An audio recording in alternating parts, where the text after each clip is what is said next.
उस conditional probability का extended version है, ठीक है। इसके बारे में हम देखते हैं। सबसे पहले मैं आपको एक नॉर्मल सिनेरियो समझाता हूँ। मान लो एक यूनिवर्स है, उस यूनिवर्स में बहुत सारे इवेंट्स हैं। इवेंट्स मीन समझो कि एक तरह से रैंडमली आपने एक यूनिवर्स, एक बॉक्स के अंदर बहुत सारे छोटे छोटे बॉक्सेस डाल दिए, ठीक है। एक, दो, तीन और चार, मैंने चार मान लिया, आप आगे मान लो पाँच छह, जितने भी एक बैग के अंदर या एक बॉक्स के अंदर अलग अलग बैग्स हैं, ये मान लेते हैं। तो ये व्हाट इज, इसको मैं नाम देता हूँ E1, इसका नाम E2, इसका नाम E3 एंड इसका नाम B4। तो बेस थ्योरम क्या है, और ये नॉर्मल, देखो प्रोबेबिलिटी जो होती है, एक्चुअली प्रोबेबिलिटी की जो डेफिनेशन है पॉसिबिलिटी की, वो सिर्फ एक ही है जो हम शुरू से पढ़ते हुए आ रहे हैं। क्या? फेवरेबल अपॉन में total, total outcome, total outcome. तो फेवरेबल अपॉन में टोटल होते हुए भी इतनी बड़ी थ्योरम्स भी पढ़नी पड़ रही है। अब आपके कुछ सिनेरियो अगर फिक्स कर दिए जाए, लेट अस सपोज कि मैं आपको एक बैग देता हूँ, उस बैग के अंदर छोटे छोटे दो बैग देता हूँ, एक बैग के अंदर ब्लैक और रेड बॉल है, दूसरे के अंदर भी ब्लैक और रेड बॉल है। अगर आपसे बोला जाए कि आपके जो आउटकम है वो पहले बैग से निकलेंगे, तो ये वो सिनेरियो हो गया जब आपको प्रोबेबिलिटी फिक्स कर दी गई कि एक इवेंट, हाँ, आपका जो भी आउटकम आएगा उसी बैग से आएगा, है ना।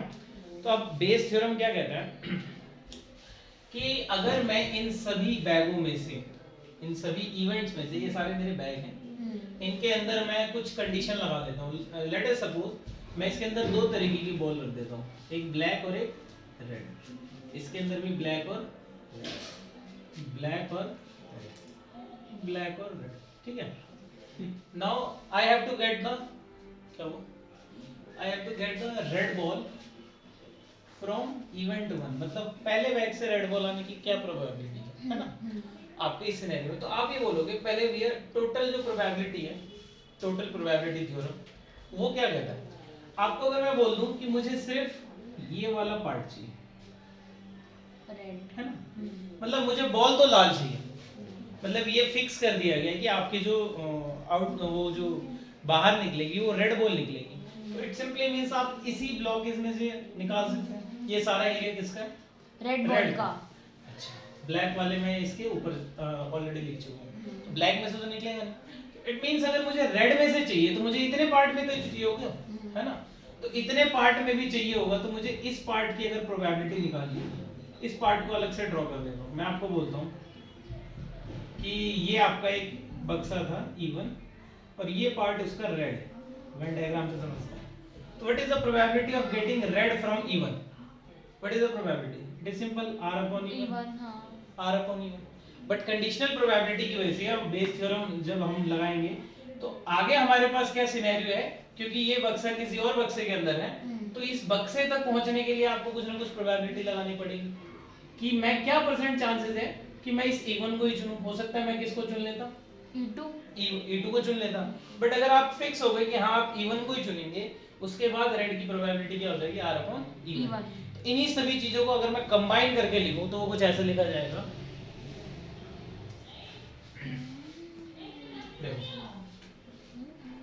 What is it, let suppose एक ऐसा इवेंट है to getting a red ball, ठीक है।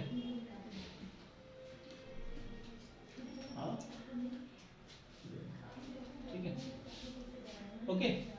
सो now the probability of getting a red ball from first bag, probability of getting a red ball from first bag is equals to A/1। तो probability of, मैंने बताया ना आपका कभी भी scenario total कभी भी नहीं बदलेगा, फॉर्मूला वही रहता है फेवरेबल अपॉन में टोटल।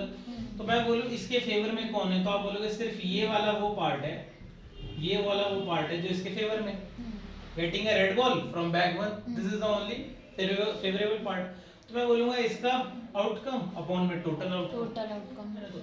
इस बात के लिए आपके कितने क्या फेवर है, तो आप बोलोगे भैया अगर मुझे यहाँ पहुंचना है तो पहले तो मुझे इस बैग में पहुंचना होगा, है ना। तो आप लिखोगे इस बैग में पहुंचने के कितने चांसेस हैं, 1 2 3 4 है, इक्वली लाइकली है, तो 1/4 हो जाएंगे।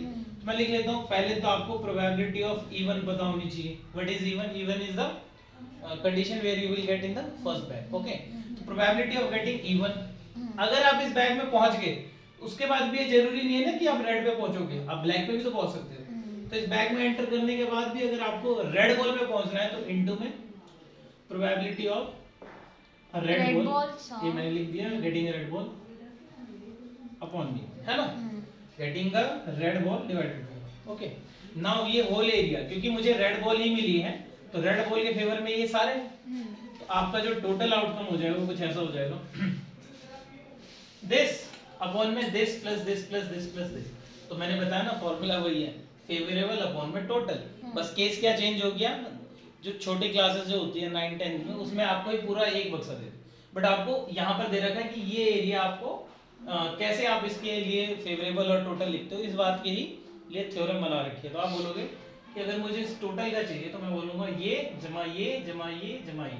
अगर मैं आपसे पूछूं इस बक्से में पहुंचने के क्या चांसेस है, इस बक्से से रेड, तो आप बोलोगे पहले तो इस बक्से में पहुंचने के क्या चांसेस होंगे, और उसके बाद इस बक्से में पहुंच गए तो उसके बाद यहाँ पे पहुंचने के क्या चांसेस होंगे। तो आप इसके लिए क्या बोलोगे, प्रोबेबिलिटी ऑफ E2 इनटू में probability of A by E2, okay.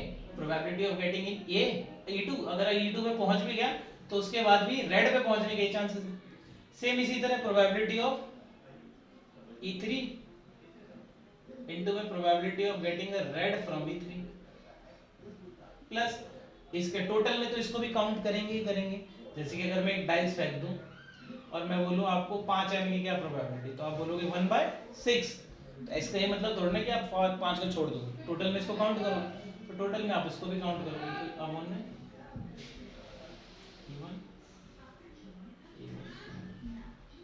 Dot dot, इसी तरह आप जितने इवेंट्स हैं जितने बैग हैं डॉट डॉट आप आगे लगा सकते हैं, ठीक है। ये आपकी बेस थ्योरम थी, इस पे बेस्ड है आपकी शायद 13.3 बेस्ड है इस पे कंप्लीटली। आपको कैसे पता लगेगा, अगर आपको कंडीशन फिक्स करके दी गई है और बहुत सारे इवेंट्स दे दिए गए हैं, लेट अस सपोज 3 बैग दे दिए गए हैं, या फिर मेरे को ऐसा दे दिया गया है कि किसी आंसर के सही होने और गलत होने के कुछ चांसेस हैं, तो 2 इवेंट फिक्स कर दिए गए हैं, तो उस तरह के क्वेश्चंस में आप ऐसे कर सकते हैं, ठीक है। तो ये आपकी बेस थ्योरम थी। ये फॉर्मूला, ये समझो डेरिवेशन तो नहीं आती एग्जाम में, बट ये कैसे यूज करना है ये आपको, ठीक है।